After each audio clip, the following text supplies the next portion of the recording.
ഭാരതാംബ വിവാദത്തിൽ സർക്കാർ ഗവർണർ പോര് രൂക്ഷമാവുകയാണ്. പ്രതിഷേധം കടുപ്പിക്കാനാണ് KSUവിന്റെയും SFIയുടെയും തീരുമാനം. സർക്കാർ പരിപാടികളിൽ ഔദ്യോഗിക ചിഹ്നങ്ങൾ ഉപയോഗിക്കണമെന്നാവശ്യപ്പെട്ട് മുഖ്യമന്ത്രി ഗവർണർക്ക് കത്ത് നൽകും. തന്റെ നിലപാടിൽ ഗവർണർ രാജേന്ദ്ര വിശ്വനാഥ് അർലേക്കർ ഉറച്ചു നിൽക്കുകയാണ്.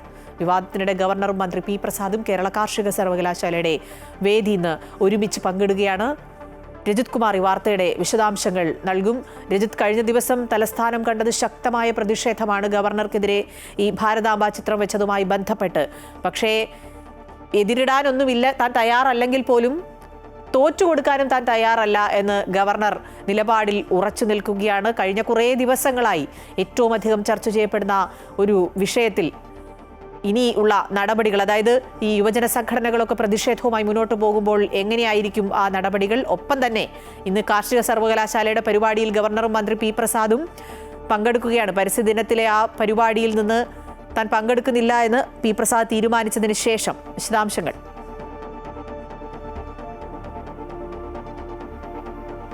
ഗവർണർ സർക്കാർ പോര് നേരത്തെ മുതൽ തന്നെ തുടരുന്ന ഒരു സാഹചര്യമാണ് ഇപ്പോഴും ഉള്ളത്. അത് ഇപ്പോഴും നിലനിൽക്കുന്നു എന്ന് തന്നെയാണ്. ഏറ്റവും പ്രധാനപ്പെട്ട കാര്യം, മുഖ്യമന്ത്രി ഗവർണർക്ക് കത്ത് നൽകാൻ തീരുമാനിച്ചിരിക്കുന്നു. കഴിഞ്ഞ ദിവസത്തെ ക്യാബിനറ്റ് തീരുമാന പ്രകാരം തന്നെയാണ് ഈ കത്ത് നൽകാനുള്ള തീരുമാനമുണ്ടായിരിക്കുന്നത്.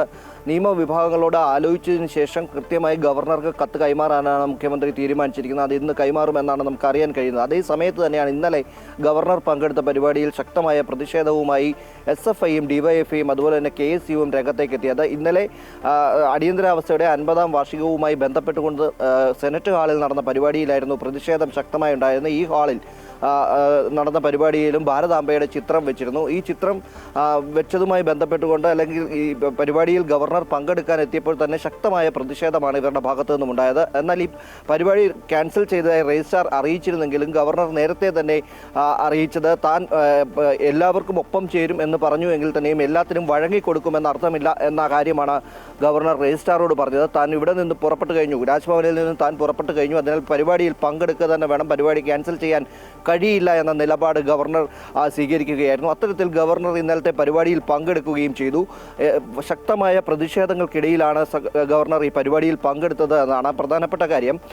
ഒപ്പം തന്നെ ഗവർണറുടെ സുരക്ഷയുമായി ബന്ധപ്പെട്ടുകൊണ്ട് ഇന്നലെ ഈ പ്രതിഷേധം ശക്തമായി നിൽക്കുന്ന സമയത്ത് തന്നെ പോലീസ് ഗവർണർക്ക് ശക്തമായ സുരക്ഷ ഒരുക്കുകയും ചെയ്തിരുന്നു. ഇതിൽ നിന്ന് വ്യക്തമാകുന്നത് ഗവർണർ ഈ നടപടിയുമായി എന്ത് തന്നെയായാലും പിന്നോട്ട് പോകുന്നില്ല എന്നത് തന്നെയാണ്. അദ്ദേഹം വ്യക്തമാക്കുന്നത് തൻ്റെ നിലപാടിൽ താൻ ഉറച്ചു നിൽക്കുന്നു എന്നത് തന്നെയാണ്. ഈ ഇന്നലെ നടന്ന പരിപാടിയിൽ പങ്കെടുത്തതിലൂടെ ശക്തമായ പ്രതിഷേധം നടക്കുമ്പോഴും ഗവർണർ പങ്കെടുത്ത പരിപാടിയിൽ നിന്ന് വ്യക്തമാകുന്നത്.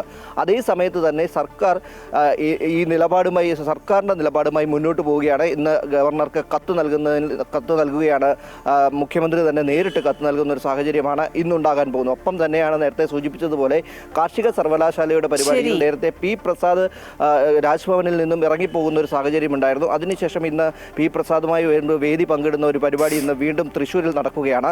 ആ പരിപാടിയിൽ എന്ത് നിലപാടായിരിക്കും, അല്ലെങ്കിൽ ആ പരിപാടി എങ്ങനെയായിരിക്കും എന്നത് ഉറ്റുനോക്കുന്ന ഒരു സാഹചര്യമാണ്. എന്തായാലും രജിത്, ഏതായാലും സർക്കാർ ഗവർണർ പോര് പുതിയ തലങ്ങളിലേക്ക് മാറുകയാണ്. എല്ലാവരുടെയും കണ്ണുകൾ ഇന്ന് തൃശ്ശൂരിലേക്കാണ്. കാർഷിക സർവകലാശാലയുടെ പരിപാടിയിൽ മന്ത്രി P. പ്രസാദും ഒപ്പം ഗവർണറും ഒരേ വേദി പങ്കിടാനൊരുങ്ങുകയാണ്. മാധ്യമങ്ങൾക്കടക്കം ഫോട്ടോഗ്രാഫി, വീഡിയോഗ്രാഫി ഒക്കെ അവിടെ നിരോധിച്ചിട്ടുണ്ട്. കഴിഞ്ഞ ദിവസം അത്തരത്തിലുള്ള വാർത്തകളും ഉണ്ടായിരുന്നു.